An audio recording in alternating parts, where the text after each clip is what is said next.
कर्णिकडनं हवामान अभ्यासक compost Google अभ्यास दिला बघा आजपासून बरेच शेतकऱ्याचा अंदाज येत आहे। राज्यामध्ये म्हणजे राज्यात दररोज मोठा पाऊस पडणार आहे म्हणून हा अंदाज लक्षात घ्यायचा।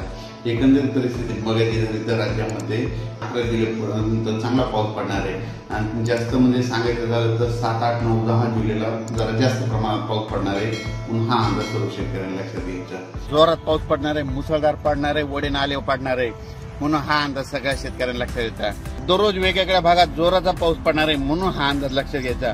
आणि योगायोगाने अंदाज सांगू इच्छितो की राज्यामध्ये काय झालं की ज्या वर्षी पुरेपूर पाऊस येतो त्या वर्षी नगर जिल्ह्याला जास्त पाऊस पडतो, बीड जिल्ह्याला जास्त पडतो, सोलापूर जिल्ह्याला जास्त पडतो, लातूर जिल्ह्याला पडतो, सातारा, सांगली, कोल्हापूर तिकडे जास्त पडतो, विदर्भात जास्त पडतो, पूर्व विदर्भात जास्त पडतो, मराठवाड्यात जास्त पडतो, उत्तर महाराष्ट्रात जास्त पडतो म्हणून हा अंदाज सर्व शेतकऱ्यांना लक्षात घ्यायचा। आणि योगायोगाने यावर्षी पुरेपूर पाऊस आलाय आणि त्याच्यामुळे यावर्षी चांगला पाऊस राज्यात पडणार आहे म्हणून हा अंदाज लक्षात घ्यायचा।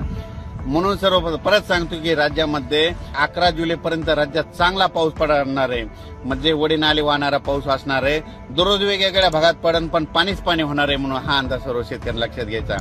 जोरदार पाऊस पडणार आहे, वडे नाले वाहणारा पाऊस पडणार आहे, ठिकठिकाणी छोटे छोटे तळे असतील तर त्याच्यामध्ये पाणी येणार आहे म्हणून हा अंदाज लक्षात घ्यायचा।